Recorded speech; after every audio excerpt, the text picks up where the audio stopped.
This is a project in the ArrayList chapter, and it's called Desert Island Playlist. You're heading to a desert island cut off from the world for the next 6 months. Luckily, you can bring a playlist of your favorite music. Also, this is a chance to put your hard-earned Java skills to the test.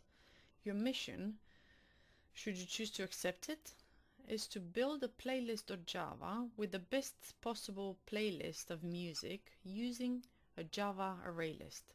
Choose wisely. Okay, so as we've seen in the previous projects, we have some tasks. We have 12 tasks in total, and we have to check them off as we complete them. Okay, so creating your playlist. We've provided you with a file playlist.java. Since you're working with ArrayLists, import ArrayLists from Java util. Okay. I see we already have the code for this here. Create a playlist class with a main method. Playlist class with a main method. Well, this is kind of done.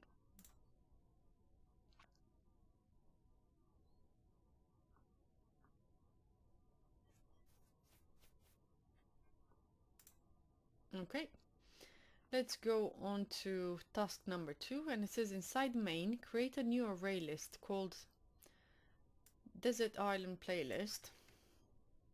So inside the main, they want us to create an array list, so we say array list called Desert Island Playlist that holds string values. So because we know that it stores string values, we have to put string and then the name of our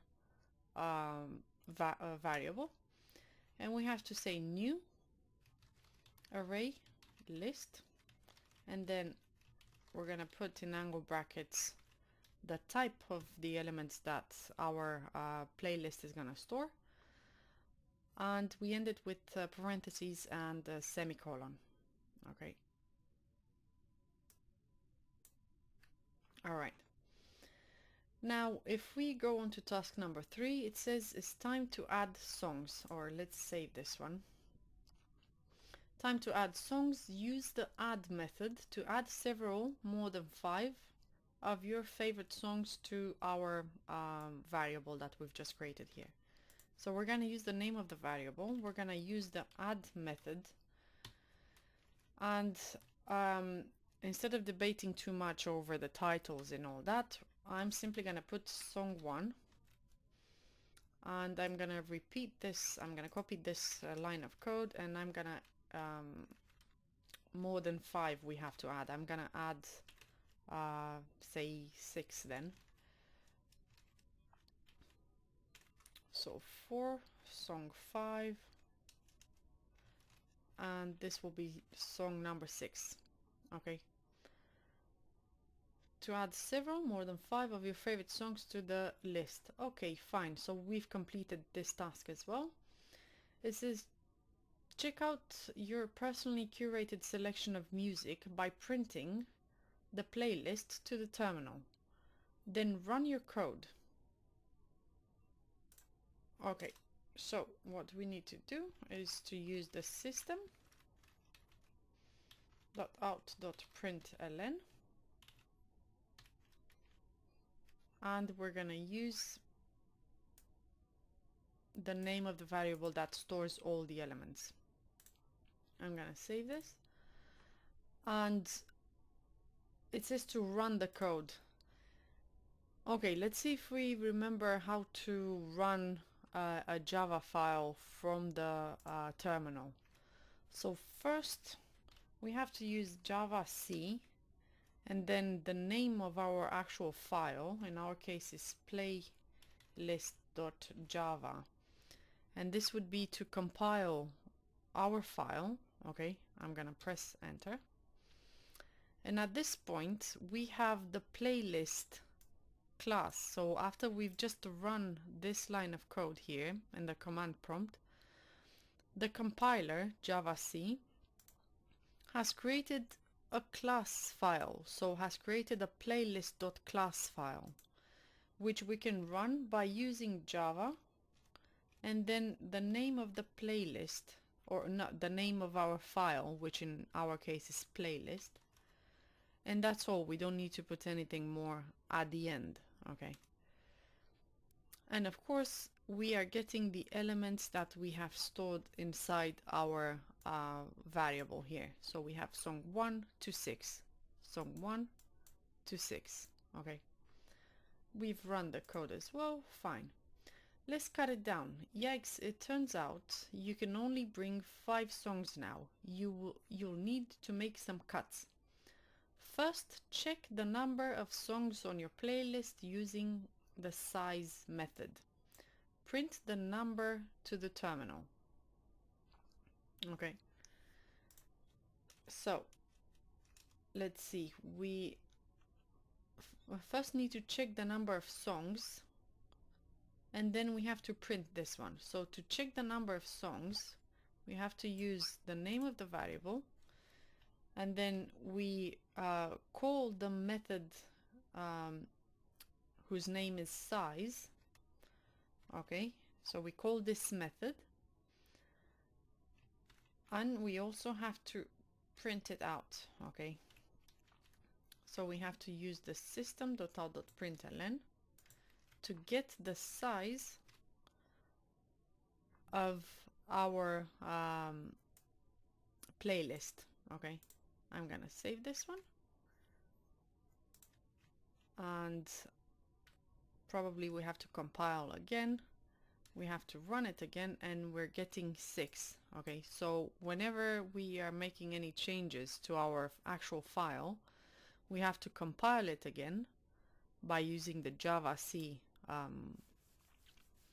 keyword here, and then followed by the name of our file, including the extension. Okay, so we compile it and then we run it. Okay, and then of course we get, this is the result of the code on line 15. So we're printing the elements that exist inside our variable, and then we print the size. So how many elements? 1, 2, 3, 4, 5, 6. We know we already have 6 songs in there. Okay, we've printed the number to the terminal, which we've done here. Now you will need to make some tough decisions. Remove songs from your playlist using the remove until you have only 5 songs left. Okay, so what we need to do is to get our variable and then use the remove method on our variable, and we have to give it either the index of the song we want to remove or the actual value. Okay, in our case, let's remove song number 1. Okay, and this means we are using the value rather than using the index at which that value is stored. Okay, so let's remove song number 1. So remove songs from your playlist using the remove method until you have only 5 songs left. Since we know we already have 6 songs in total, by removing 1 we will have 5 left. You can check the size of your playlist along the way using the .size method and print out the playlist to see the current songs remaining. Okay, so after we are after we're removing 1 song from the playlist, we want to get again its size. Okay, and then we want to print its contents. Okay, so here we have 6 songs and we print them out on the screen. Then we want to find out how many songs we have in total in our playlist. Then on this line, on line 19, we're removing song with this value, so song 1. Then on the next line, we're printing the new size of this variable, of our variable. Okay, so how many elements has it got? And then we want to actually see the elements as well. And on this line, we should have displayed in the output all the songs but this one, because we've removed this one here on line 19. Okay, so let's save this one. So in our terminal here, we have to compile the file again because we've made some changes to it. So I'm simply to get the latest commands, or the last few commands that I've used.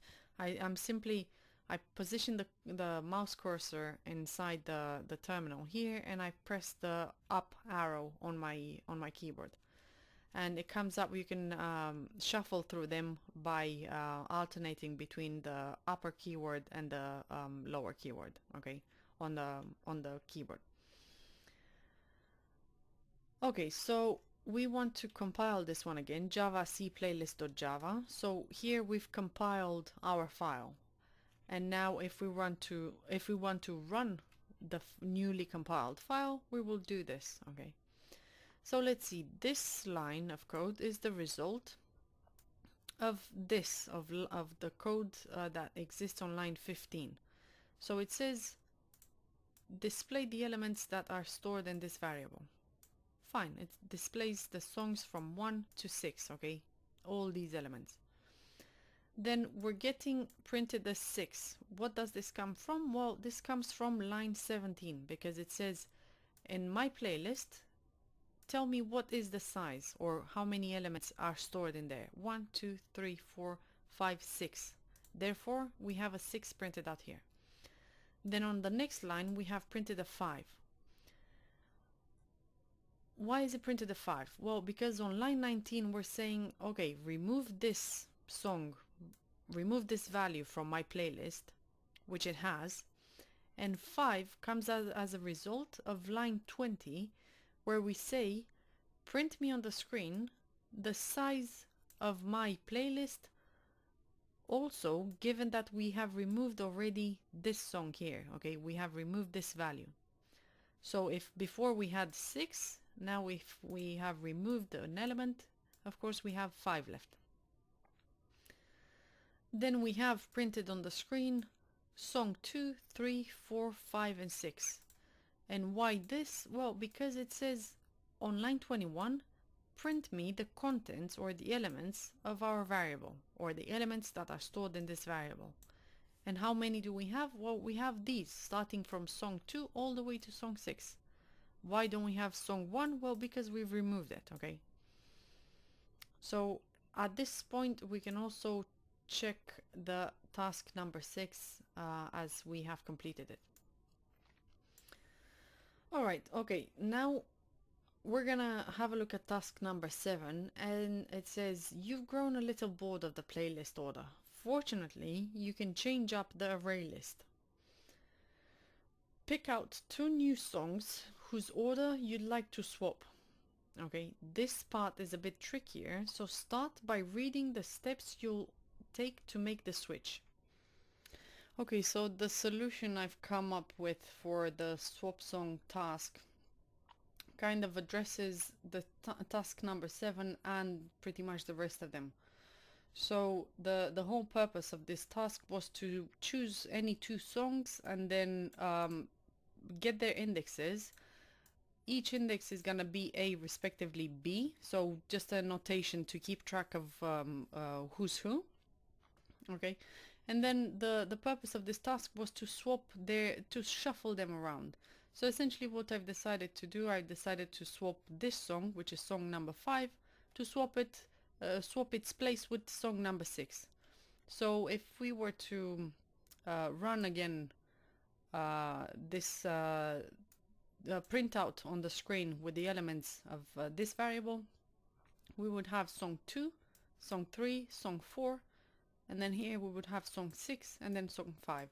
This would be the whole purpose of this task. And the solution I've come up with after reading through all the requirements is essentially, in order to swap these 2 values, okay, or these 2 spots, I guess we have to do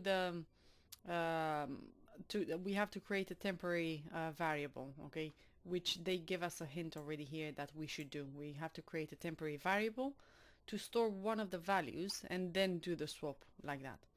So what I've done here, I created a variable called temp of type string, and this variable is going to hold a value that is found at index number 3 in our desert island playlist. Okay. Then on the next line, I've used the set method. Okay. And if you remember, in the set method, we have to add two arguments here. The first one representing an index, yeah, and the second one representing the value that we want to put in that index. Okay. So in our case here, I've called the set method on our desert island playlist, and I've said go to our variable, and in our playlist at index 3, please put this value. And this value, instead of being, I don't know, song 15 or whatever, they say to put the value of our playlist that is found at index number 4, okay? Because these were the indexes that I've decided to swap. So I've decided to swap index 3 with index 4 and vice versa, okay? And then on line 25, we have to put in index number 4, we have to put what we stored in the temporary, which is the index number 3, okay? Because in temporary, this is the value that we decided to put. And this is where the swap happens. So go to index number 4 in our playlist and change it to temp. Temp being index number 3, or the value that is found at index number 3. And then what I've done, I've run the system.out.println and our playlist size, okay, to get printed on the screen the size of our playlist. And then I've also printed the elements of the playlist. And if this code is correct, then we should see the elements displayed on the screen, starting from song number 2, because we've removed song number 1 here, so this one is not present anymore here. So it's going to start at song number 2, song number 3, song number 4, and then song number 6, and then song number 5. That would be the swap, the successful swap. But let's see if this works. So Java C, because we've we've modified some of the contents of this file, we have to first compile it, which is java c playlist.java. Okay, and this is gonna compile our playlist.java by creating a playlist.class, yeah? And in order to run this file, we say playlist, and that's that, okay? And we have to look here. So playlist number 5, this output of number 5 is the result of this one. So line of code number 26, okay? That's the size of our playlist. And then this one is the result of the printing out the elements that exist in our playlist, okay? And let's see, song number 2, song number 3, song number 4, song number 6, and song number 5. And this is exactly the target. This is exactly what we were aiming for, to swap the places of these two songs, okay? So to shuffle them around. And essentially this solution in a couple of lines of code fixes everything else, okay? Of course, here it was telling us to use index of, so to make use of pretty much all the methods that we've seen so far in the ArrayList chapter, but I've come up with my own solution and without using the index of, and it looks like it works, so I'm just gonna leave it there. At least we have made use of the get method, of the set method. We got the size as well. So in pretty much we have used the majority of the methods that are made available to us from the ArrayList package.